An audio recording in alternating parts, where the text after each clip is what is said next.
by the Parliament of India. Thank you, sir. Thank you very much, Sri Gopal Shetty ji. अध्यक्ष महोदय जी, मुझे आपने 193 के तहत मादक पदार्थ सेवन के संदर्भ में बोलने का अवसर प्राप्त करके दिया। मैं कुछ बातें पढ़कर और कुछ बातें मौखिक बोलने का प्रयास करूंगा। सभापति महोदय जी, 2003 से भारत को नशा मुक्त करने का संकल्प हमारे देश के चालकों ने लिया। 2003 के बाद आज 19 साल के बाद हम फिर एक बार देश में जो मादक पदार्थ से हमारे बच्चे, खास करके नौजवान बच्चे उस और बढ़ रहे, उसके बारे में चिंता यहाँ पर व्यक्त करने के लिए सभी सभागृह में सभी लोग पार्टी लाइन छोड़कर अपनी अपनी बातें यहाँ पर रख रहे हैं। मुझे पूरा विश्वास है कि इस चर्चा के बाद में निश्चित सरकार जो आज कर रही है उससे भी और कुछ नया करके इस बड़ी संकट से हमारे देश के नौजवानों को बचाने का कोई न कोई रास्ता निश्चित ढूंढकर निकालेगी। मैं सरकार के कुछ पहल के बारे में यहाँ पर बताना चाहूँगा। मोदी सरकार मादक पदार्थ के दुरुपयोग को रोकने हेतु प्रतिबद्ध है। मादक पदार्थों के दुरुपयोग को रोकने के लिए सरकार ने दियामी रणनीति बनाई है। विभिन्न केंद्रीय एजेंसियों जैसे कि स्वास्थ्य नियंत्रण ब्यूरो, सीमा शुल्क, DRI, राजस्व खुफिया निदेशालय, border guarding forces, BSF, Assam rifles, SSB और राज्य एजेंसियों, राज्य पुलिस, अखबारी, वन विभाग के नशीले पदार्थों और मन प्रभावी पदार्थों की आवाजाही पर सख्त नियंत्रण रखने के लिए NDPS अधिनियम 1985 के अंतर्गत अधिकार दिया गया है। सभापति महोदय जी, समुद्री रास्ते से मादक पदार्थ की तस्करी समस्याओं से निपटने के लिए भी निम्नलिखित कदम उठाए गए। समुद्री पुलिस बल के बुनियादी ढांचे को मजबूत करने के उद्देश्य से 2005 से तटीय सुरक्षा योजना CSS को चरणबद्ध तरीके से लागू कर दिया गया है। यह योजना 9 तटीय राज्यों और 4 संघ राज्य क्षेत्रों में लागू की गई है। भारतीय तटरक्षक CIG को स्वास्थ्य एवं मन प्रभावी पदार्थ NDPS अधिनियम के तहत समुद्र में मादक पदार्थों पर पाबंदी लगाने का अधिकार दिया गया है। वर्ष 2016 में नार्को समन्वय केंद्र N-कार्ड की स्थापना और वर्ष 2019 में N-कार्ड को पुनर्गठित, इसके अंतर्गत 4 स्तरीय संरचना केंद्र, राज्य तथा जिला स्तर का प्रावधान भी किया गया है। सभी राज्यों में एंटी नार्कोटिक्स टास्क फोर्स बनाई गई है, जिसके पास मादक पदार्थ से संबंधित प्रमुख मामलों की जांच करने की शक्ति होगी। जम्मू, चंडीगढ़, दिल्ली, कोलकाता, चेन्नई, अहमदाबाद, बेंगलोर और इम्फाल में नेशनल नार्कोटिक कैनाइन पूल का चालू कर दिया गया है। इन स्क्वाड का उपयोग केंद्रीय एजेंसियों के साथ साथ राज्य एजेंसियों द्वारा किया जाएगा और भविष्य में हवाई अड्डे के terminal, cargo terminal, railway parcel terminal जैसे संवेदनशील स्थानों पर तैनात किया जाएगा।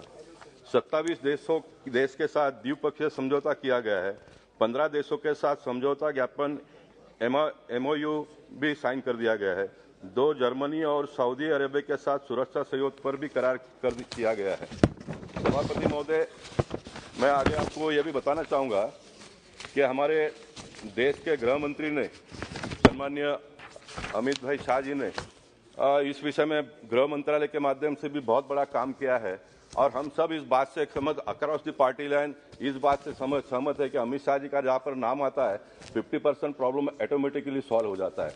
और मैं चाहता हूं कि इस डिस्कशन के बाद में 25% 2024 के लोकसभा के पहले पूरा हो जाएगा और उसके बाद में निश्चित 100% भारत को नशा मुक्ति की ओर हम ले जा सकेंगे। गृह मंत्रालय ने NCB के सहयोग से चंडीगढ़ में मादक पदार्थों की तस्करी और राष्ट्रीय सुरक्षा पर राष्ट्रीय सम्मेलन आयोजित किया, जिसकी अध्यक्षता केंद्रीय गृह मंत्री ने की थी और इसमें सभी राज्यों के स्वास्थ्य पदार्थ रोधी कार्य एंटी नार्कोटिक्स टास्क फोर्स के प्रमुख सहित केंद्र तथा राज्य सरकार के वरिष्ठ अधिकारियों ने हिस्सा भी लिया था। इस तरह गुवाहाटी और गांधीनगर में भी क्षेत्रीय सम्मेलन का आयोजन किया गया था। माननीय गृह मंत्री की अध्यक्षता में चंडीगढ़ में मादक पदार्थ के तस्करी और राष्ट्रीय सुरक्षा पर एक राष्ट्रीय सम्मेलन और गुवाहाटी और गांधीनगर में 2 क्षेत्रीय सम्मेलन भी किया गया है, जो कि मादक पदार्थ के तस्करी विरोधी अभियान को प्रोत्साहित करने तथा राज्य और केंद्र सरकार के बीच समन्वय बिठाने में मदद साबित हुई है। इस मुद्दे पर 27-28 अक्टूबर 2022 को सूरजकुंड में चिंतन शिविर गृह मंत्रियों के सम्मेलन में भी विचार विमर्श किया गया था, जिसमें माननीय प्रधानमंत्री ने भी प्रतिभागियों को संबोधित किया। माननीय गृह मंत्री ने मादक पदार्थ की तस्करी के नेटवर्क को तोड़ने के लिए वित्तीय जांच पर विशेष जोर देने के साथ केंद्रीय और कानून प्रवर्तन एजेंसियों के लिए मादक पदार्थ की तस्करी के प्रति शून्य सहिष्णुता का दृष्टिकोण रखने का निर्देश दिया है। सभापति महोदय, मैं आगे ये भी बताना चाहूंगा कि भारत देश में बहुत सारे, अभी इस चर्चा के माध्यम से बहुत सारे लोगों ने जिला स्तर पर रिहेबिलिटेशन सेंटर की भी बात की। मैं मानता हूं कि रिहेबिलिटेशन सेंटर की मैं कोई विरोध में नहीं हूं, लेकिन वो भी करना चाहिए, लेकिन ये करने से समस्या का समाधान हम ढूंढ नहीं पाएंगे। हमें एक ऐसा भारत देश का निर्माण करना होगा जिसमें इस प्रकार के कोई समस्या के और कोई आगे ही न बढ़े। देश के राष्ट्रपति का जो संविधान दिवस के अवसर पर आधा घंटे का भाषण मैंने सुना, उसमें उन्होंने बहुत बड़ी बात की और एक बहुत बड़ी दिशा देशवासियों को और खास करके हम जैसे मेंबर ऑफ पार्लियामेंट के लोगों को दिया है कि देश में जो क्रिमिनलाइजेशन बढ़ रहा है, इतने सारे लोग जेल में बंद है और भिन्न भिन्न कारणों से उसको बेल नहीं दिया, वो एक अलग विषय है। लेकिन उन्होंने एक बात बहुत मन से कहा, अपने अंतरात्मा से कहा कि जो देश में और नए नए जेल बनाने की मांग हो रही है, वो कहते हैं कि भारत जैसा देश विकास की ओर आगे बढ़ रहा है, हमारे बच्चे पढ़ लिख कर आगे बढ़ रहे हैं, तो ऐसे समय पर जेल बढ़ाने की आवश्यकता क्या है, जेल कम होना चाहिए, जेल में कोई न जाए, इस प्रकार का प्रयास हमने करना चाहिए। ये बात को अगर मैं इस विषय के साथ में जोड़ूं तो हम भिन्न भिन्न प्रकार के रिहेबिलिटेशन सेंटर, कायदे कानून, टास्क फोर्स और पुलिस की भर्ती, ये वो सारा तो करने की आवश्यकता होगी तो करेंगे, लेकिन क्यों ना हम सारे समाज को साथ में लेकर उसमें अपना इन्वॉल्वमेंट को जोड़कर, हमारे देश के जो बड़े बड़े साधु संत बड़े बड़े प्रवचन करते हैं तो हजारों की संख्या में लोग वहां पर जुड़ते हैं, तो ऐसे लोगों का भी सहयोग लेकर एक चर्चा के माध्यम से, मार्गदर्शन के माध्यम से बच्चे इस क्षेत्र की ओर ना जाए, इसका हमने प्रयास करना चाहिए। देश में बहुत सारे एनजीओस हैं, उनका भी हम साथ ले सकते हैं। एक प्रेम का संबंध, एक प्रेम का नाता, एक अपनापन का भावना अगर हम लेकर उतरते हैं तो मैं मानता हूं कि बहुत बड़ा बदलाव हम कर सकते हैं। और हमने पिछले दिनों में सब करके दिखाया। पोलियो मुक्त भारत हमने किया, टीबी मुक्त भारत के लिए हम आगे बढ़ रहे हैं और नशा भ्रष्टाचार मुक्त भारत के लिए देश के प्रधानमंत्री नरेंद्र मोदी जी प्रयास कर रहे हैं। और ये बात से सभी लोग सहमत है कि कम से कम केंद्र पर 8 साल में किसी ने भी इस प्रकार का एक भी आरोप लगाने का प्रयास नहीं किया। तो हम प्रयास करेंगे, तो प्रामाणिकता से प्रयास करेंगे तो सब कुछ हो सकता है। ये देश के प्रधानमंत्री ने हमको करके दिखाया है। और मैं चाहता हूं कि आने वाले दिनों में हम सब लोग मिलकर समाज के साथ में जुड़कर इसमें बगैर पैसा खर्चा किए, बगैर कोई कानून किए, प्रेम भाव से नाता जोड़कर इस बीमारी को हम कैसे समाप्त कर सकते हैं, उसके बारे में हमको सोचना पड़ेगा। जैसे जैसे देश बढ़ेगा वैसे इस प्रकार की समस्या निश्चित आने वाली है। पंजाब के बारे में हम सब लोग चिंतित है, लेकिन पंजाब एक ऐसा राज्य तक है, एग्रीकल्चर सेक्टर में बहुत उन्होंने प्रगति की, पैसा आ गया, और पैसे जब आते हैं तो 10 इस प्रकार की बीमारियां भी आती है। तो पैसा आने के बाद में लोग इस बीमारी की ओर ना बढ़े, इसके लिए हमको एक मैकेनिज्म की बनाने की आवश्यकता है। उस मैकेनिज्म के और हमको आगे बढ़ने की आवश्यकता है, ऐसा मैं मानता हूँ। एक बात यहाँ पर और भी आई, 1-2 सदस्यों ने उसका उल्लेख किया। गोपाल शेट्टी जी, आई विल कंक्लूड। ओके। और खास करके हमारे डैनिस अली ने उसका उल्लेख यहाँ पर किया कि गुजरात में बड़े पैमाने पर दाव्या मादक पकड़ा गया और उसको पुलिस ने पकड़ी, और उन्होंने ये भी कहा कि रिप्लाई में क्या आएगा, रिप्लाई में अमित शाह जी क्या कहेंगे, ये भी उन्होंने बताया।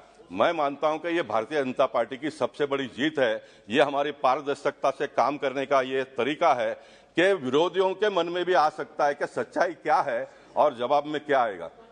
और मैं ये भी बताना चाहूंगा, डैनिस अली जी नहीं यहाँ पर, उन्होंने परसों भगवा पहनकर आए थे यहाँ पर वो सभागृह में, मैं उनसे निवेदन करूंगा कि हफ्ते में एक बार भगवा पहने, ताकि अच्छी बातें बोलने की आदत लगेगी, सच्चा बोलने का वो प्रयास करेंगे। इसलिए वो हफ्ते में एक दिन अगर भगवा पहनते हैं और डैनिश अली जी का देखकर फिर देश के सारे उनके जो अनुयायी है वो भी भगवा जिस दिन पहनेंगे, मुझे लगता है कि सारे बीमारी के ऊपर हमको आने वाले दिनों में चर्चा करने की आवश्यकता ही नहीं है, कोई पैसा खर्चा करने की आवश्यकता नहीं है। जिस दिन ये देश भगवामय हो जाएगा उस दिन सारा ये समस्या का समाधान हम ढूंढ पाएंगे। सभापति महोदय, अंतिम मैं समाप्त करता हूँ। एक बात से आप सहमत हो जाएंगे और इस बात का आप सर्वे करिए, आज पूरे देश में संघ परिवार ने आजादी के पहले और आजादी के बाद जो हम भारतीय जनता पार्टी के लोगों को जो सीख दी है, आज आप भारतीय जनता पार्टी के मानने वाले जितने भी उनके फॉलोअर्स है, हमारे इलेक्टेड रिप्रेजेंटेटिव है, उनका आप सर्वे करिए और उनमें से कितने परसेंट लोग इस प्रकार के काम में जुड़े हैं और बाकी के सारे लोग कितने परसेंट है, तो इसका नतीजा सामने आ जाएगा। मैं मानता हूं कि 2014 में नरेंद्र मोदी जी जिस प्रकार से देश को आगे बढ़ा रहे, भारतीय जनता पार्टी के साथ में मैक्सिमम लोग जुड़ रहे, जिस दिन 80% लोग भारतीय जनता पार्टी के साथ में जुड़ जाएंगे, उस दिन ये सभागृह में इस विषय के ऊपर चर्चा करने की हमको आवश्यकता नहीं पड़ेगी। ये बात को कहते हुए मैं अपनी बात को यहाँ पर समाप्त करता हूँ। बहुत बहुत धन्यवाद। भारत माता की जय। श्री संतोष चौधरी जी। Chairman, Mr. Chairman, sir, let me speak because Punjab. No, please. मुद्दे पे When your turn comes, you will be called. Please, मुझे please, उस पे बोलने का मौका दिया है और मैं समझता हूं कि आज के दौर में भारत के लिए ये सबसे बड़ी समस्या है जो ड्रग अब्यूज है और ये लगातार डे बाय डे बढ़ता जा रहा है और पिछले 10 साल में narcotic drugs and psychotropic substance and NDPS act 1985 के तहत जो केस रजिस्टर